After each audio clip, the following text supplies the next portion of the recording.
Hello प्यारे बच्चों, पिछले वीडियो में हम लोगों ने बात की थी work done by a constant force. अगर एक कांस्टेंट फोर्स किसी ऑब्जेक्ट के ऊपर लग रही है तो वर्क कितना होगा वो हमने निकाला था, और वर्क हमारा निकल कर आया था F cos theta into S. ठीक है। नाउ अगर मान लीजिए कि आपका जो फोर्स है ये अगर कांस्टेंट नहीं है, फोर्स अगर क्या है यहाँ पर आपकी वेरिएबल फोर्स है, तो उस केस में वर्क डन कितना होगा वो हमको निकालना है।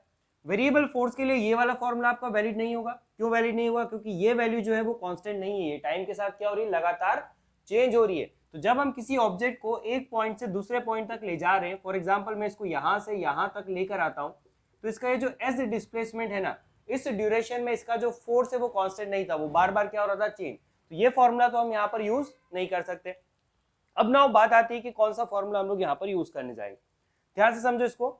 मान लेते हैं कि हमारे पास क्या एक ऑब्जेक्ट है जिसको हम ए पॉइंट से बी पॉइंट तक क्या करवा रहे हैं, मूव करवा रहे हैं। तो ये देखिए आपका ए पोजीशन से हम उसको कहां तक लेके जा रहे हैं, बी तक, और बीच में ड्यूरेशन में आपका जो फोर्स है वो क्या हो रहा है, लगातार चेंज हो रहा है। ठीक है। तो अब मुझे इसके लिए क्या निकालना है, वर्क निकालना है। तो यहाँ पर देखो ये लिख रखा है मैंने, एफ का जो कॉस थीटा वाला कंपोनेंट है वो लगातार यहाँ पर क्या हो रहा है, चेंज। ठीक है ना, क्योंकि एफ कॉस थीटा की वजह से यहाँ पर क्या होगा, वर्क होगा।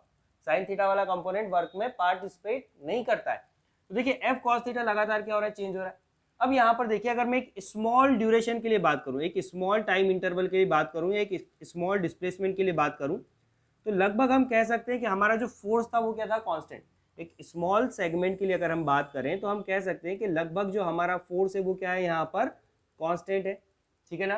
तो अगर मैं क्या करूं, इस पाथ को छोटे छोटे पार्ट्स में डिवाइड कर दूं, एन नंबर ऑफ पार्ट्स में मैं इसको क्या डिवाइड कर दूं। ठीक है। तो एक पार्ट के लिए अगर मैं वर्क डन की बात करूं तो लेट्स से कि D W is the small amount of work done to move the small distance D S. ठीक है ना। तो यहां पर कितना हो जाएगा, work done is equal to F dot D S. और इस स्मॉल सेगमेंट के लिए आपका जो फोर्स है वो क्या है, यहाँ पर कांस्टेंट। तो एक स्मॉल सेगमेंट में ऑब्जेक्ट को मूव करवाने के लिए वर्क डन मेरा कितना निकल कर आया, इतना। अब देखिए ऐसे मैंने इसको एन नंबर ऑफ सेगमेंट में डिवाइड किया। अब मैं क्या करूं, हर एक सेगमेंट का वर्क निकाल लूं अलग अलग। ठीक है ना। और उन सबको क्या कर दूं, ऐड कर दूं। तो सारे वर्क को अगर मैं ऐड करूंगा तो मुझे टोटल वर्क मिल जाएगा ना, ए से बी तक ले जाने के लिए। लेकिन दिक्कत यहाँ पर क्या है कि इतने सारे फैक्टर्स का अगर हम वर्क डन निकालेंगे और उसको ऐड करने जाएंगे तो हमको घंटों लग जाएंगे। ठीक है। तो यहाँ पर क्या ऐसा कोई तरीका है जिसकी मदद से हम इसका सम कर सकते हैं बहुत ही आसानी से? तो मैथ्स ने हमको एक ऐसा टूल दिया जिसको हम क्या बोलते हैं, इंटीग्रेशन। तो मैं क्या कर दूं, इसका इंटीग्रेशन कर दूं। कहां से कहां तक, जीरो से लेकर डब्ल्यू तक, डी डब्ल्यू टोटल वर्क कितना है, डब्ल्यू इनिशियल वर्क कितना था, जीरो। और डी एस डिस्प्लेसमेंट या फिर कह लीजिए चेंज इन पोजिशन, वो कहां से कहां तक हो रहा है, इसका ए से लेकर बी तक।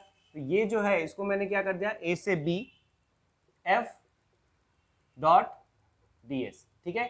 ये मेरे पास देखिए क्या आ रहा है, यहाँ पर वर्क डन निकल कर आ रहा है। अगर आप इसका इंटीग्रेशन यहाँ पर करेंगे तो इसका इंटीग्रेशन आपका निकल कर आएगा, डी डब्ल्यू का इंटीग्रेशन होगा आपका W upper limit minus lower limit करेंगे तो यहाँ पर कितना बचेगा आपका डब्ल्यू ओनली। ठीक है। तो यह हो गया आपका work done is equal to, इसको मैं लिख देता हूँ integration of A to B F cos theta into D S. देखिए ये आपका क्या आ गया, वर्क डन। मतलब कि आपने F cos theta D S का अगर इंटीग्रेशन कर दिया इनिशियल से लेकर फाइनल पोजीशन तक, तो यहाँ पर आपको क्या मिल जाएगा, वेरिएबल वर्क की वैल्यू, वेरिएबल फोर्स की वजह से जो वर्क आएगा उसकी वैल्यू आपको यहाँ पर देखने को मिलेगी।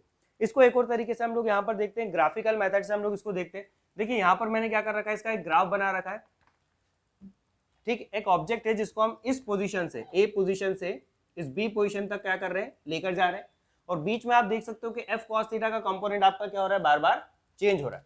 तो लेट्स से कि मैं क्या करता हूं, इस पूरे सेगमेंट को छोटे छोटे पार्ट्स में डिवाइड कर दूं। ये देखो मैंने इसको क्या करा है, छोटे छोटे पार्ट्स में डिवाइड किया। और हर एक छोटे पार्ट के लिए फोर्स क्या होगी, देखो ऑलमोस्ट कांस्टेंट हुआ ना। ये देख सकते हो आप, यहाँ पर देखो ऑलमोस्ट क्या हो रहा है, आपका फोर्स जो है वो कांस्टेंट आ रहा है। ठीक है। तो लेट्स से कि ये जो पहला वाला सेगमेंट था इसका फोर्स था आपका F1 cos थीटा। ठीक है। और इस रीजन में डिस्प्लेसमेंट था डेल्टा S1। तो यहाँ पर अगर मेरे को टोटल वर्क लिखना है तो मैं क्या लिखूंगा, यहाँ पर देखो F1 cos theta into delta S1। फिर इसके लिए हो गया, ये छोटी वाली स्ट्रिप के लिए हो गया। अब देखो दूसरी वाली स्ट्रिप पे जाते हैं। तो लेट्स से कि इसका जो फोर्स है वो कितना है आपका, F2 cos थीटा 2 बोल दो आप इसको, थीटा 1 थीटा 2 कर लीजिए। ठीक है। और ये कितना है, लेट्स से डेल्टा S2 ये लिखा। तो इसके लिए वर्क कितना होगा, देखो इसके लिए वर्क हो गया आपका F2 cos थीटा 2, ठीक है, इंटू डेल्टा S2। और ये जो प्रोसेस है ये कहाँ तक जाएगी, अप टू एन टर्म तक। अप टू कहाँ तक जाने वाली है, एन टर्म तक। तो जो मैंने अभी इसके पहले वाले एक्सप्रेशन में आपको बताया कि हमने क्या करा, छोटे छोटे पार्ट्स में डिवाइड किया, सबका इंडिविजुअल वर्क निकाला, ये देखो पहले वाले सेगमेंट का वर्क, दूसरे वाले सेगमेंट का वर्क, इस तरह से हमने सबका वर्क निकाला और इसको ऐड करा। तो ऐड करने पे हमको क्या मिलेगा, टोटल वर्क।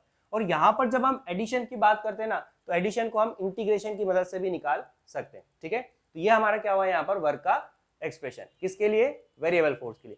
एक इंपॉर्टेंट चीज यहाँ पर नोट करने वाली क्या है कि ये जो जब हम इसको ग्राफिकली देखेंगे ना, तो इस ग्राफ के अंदर ये जो एरिया आएगा ना, कौन सा area, area under this curve, ये वाला, ये पूरा एरिया, ये अगर हम एरिया फाइंड आउट कर सकें तो ये जो एरिया होगा ना, ये हमको किसकी वैल्यू देगा, वर्क डन की। Area under the curve is equal to क्या होगा आपका, वर्क डन। क्यों, क्योंकि देखिए इसका एक एक्सिस पे क्या है, फोर्स है, दूसरे पे क्या है, एस है, और एरिया क्या होता है, लेंथ इंटू ब्रेड्थ, तो F cos theta into S, ये क्या होता है आपका यहाँ पर वर्क डन होता है। या फिर अगर आप इस इंटीग्रेशन को देखना चाहो तो इंटीग्रेशन का मतलब एरिया अंडर द कर्व भी होता है।